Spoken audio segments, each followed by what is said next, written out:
बघा, कोण विरोधी पक्षाचे लोक विरोध करतात मला काही माहीत नाही, पण मी जो विषय केला तो सर्व पक्षाचे कार्यकर्ते तिथे जेवतात, महाराष्ट्रातल्या सगळ्या जाती धर्माचे लोक तिथे जेवतात आणि 30 वर्षापासूनचा हा कंत्राटदार त्या ठिकाणी आहे आणि किमान त्याच्या 4 ते 5 हजार तक्रारी आहेत की याचं जेवण निकृष्ट दर्जाचं आहे, कुठे जेवणात पाल सापडते, त्याच्या किचनमध्ये सगळे उंदीर फिरतात आणि मला जे काल त्यांनी जेवण दिलं अक्षरशः त्यांनी सडलेलं जेवण दिलं, म्हणजे निकृष्ट दर्जाचं पण नाही.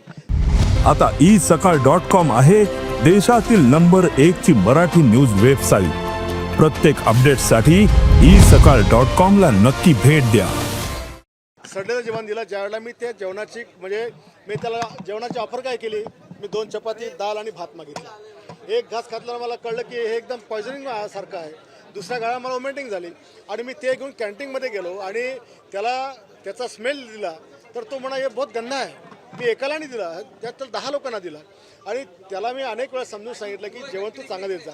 आता हिंदीमध्ये, मराठीमध्ये, इंग्लिशमध्ये हात जोडून जर तो समजत नसेल तर मी माझ्या शिवसेना स्टाईलमध्ये केलं आणि मला त्याचा काही पश्चाताप नाही आहे. विरोधी पक्ष काय बोलतो त्याची मी पर्वा करत नाही. परंतु साहेब, हे 2 दिवसापूर्वी देखील सुतळी सापडली होती जेवणामध्ये, अशी एक तक्रार समोर आली होती.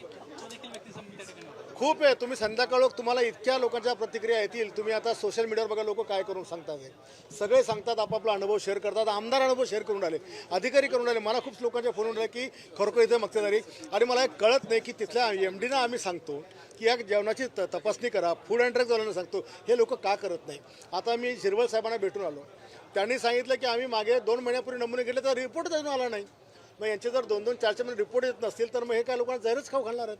सर, तुम्ही या समितीचे अध्यक्ष आहात, विधिमंडळाच्या तुमच्या अध्यक्षपदावरच प्रश्न उपस्थित केला गेलाय. बघा, या सदनामध्ये असलेले सन्माननीय सगळे आमदार, मंत्री, या प्रत्येकाच्या कार्यकर्त्यांसोबत, अधिकाऱ्यांसोबत हा प्रकार होत आहे आणि म्हणून मी जो काही विषय उचललेला तो काही माझा एकट्याचा नाही आहे. ही लढाई सगळ्यांची असायला पाहिजे, सर्वांची असायला पाहिजे. एवन पत्रकार सुद्धा तिथे जाऊन जेवतात. तुम्हालाही त्याचा अनुभव आहे, मला वेगळं सांगण्याची आवश्यकता नाही आणि मग हक्कभंग नाही, पण पॉईंट ऑफ इन्फॉर्मेशनच्या माध्यमातून माननीय अध्यक्ष महोदयांनी जर मला संधी दिली तर हे सगळं सत्य मी त्या ठिकाणी मांडेन. सर, या समितीचे तुम्ही अध्यक्ष आहात, तुमच्या अध्यक्षपदावरच खरं तर कायदा सुव्यवस्था घ्यायला तिकडे काही जातीय दंगल नाही आहे, जातीय दंगल नाही आहे तिकडे कायदा सुव्यवस्था निर्माण करायला. आणि ज्या लोकांना मराठी भाषा सांगून समजत नाही त्यांना कुठल्या भाषेत सांगणार आम्ही. तुम्ही आठवता का की तुम्हाला जे विरोधक आता मला बोलतात आहे, 2014-15च्या दरम्यान ज्या वेळेला राजन विचारे खासदार होते, दिल्लीच्या कॅन्टीनमध्ये त्यांना अशाच प्रकारचं जेवण दिलं होतं तर त्यांनी ते जेवणाची पोळी त्या वेटरच्या तोंडात घालून त्याला मारलं होतं. मी तर काही असं केलं नाही. मी तर त्यांना आधी खात्री करायला आलो की हे सांग कसं आहे. ज्यावेळेला त्यांनी मला सांगितलं की हे बहुत गंदा आहे, मग माझी रिॲक्शन आली आणि ती माझी स्वाभाविक रिॲक्शन होती. मला त्यात काही पश्चाताप नाही आहे. 20 वर्षांपासून कोणाच्या आशीर्वादाने तो कॉन्ट्रॅक्ट 20 वर्षापासून नाही तर 30 वर्षापासून शासकीय अधिकारी त्याला मॅनेज करून ते टेंडर देतात आणि तो मॅनेज करून टेंडर घेतो, त्याच्यामध्ये स्पर्धा होत नाही. आणि ही सगळी साऊथची लोक आहेत.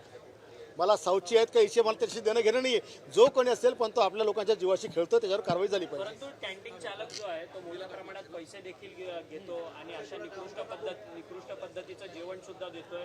या संदर्भात मुख्यमंत्र्यांकडे तक्रार करणार, अधिवेशनात आवाज उठवणार आहात का? आता तुमची मी अधिवेशनात तर बोलेलाच विषय, पण यापूर्वीच मी याच्या तक्रारी मुख्यमंत्र्यांना पण केलेल्या आहेत, मी MDला पण केलेली आहेत आणि फूड अँड ड्रग्ज विभाग पण तक्रार केलेली आहे. यांच्यावरती वरदहस्त कोणाचा आहे? वरदहस्त कोणाचा आहे यांच्यावर?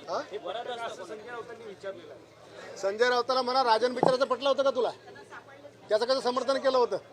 म्हणजे आपलं ते बाबून दुसऱ्याचं ते कार्ट तुझ्या पक्षाच्या खासदारांनी केलं चालतं सगळं.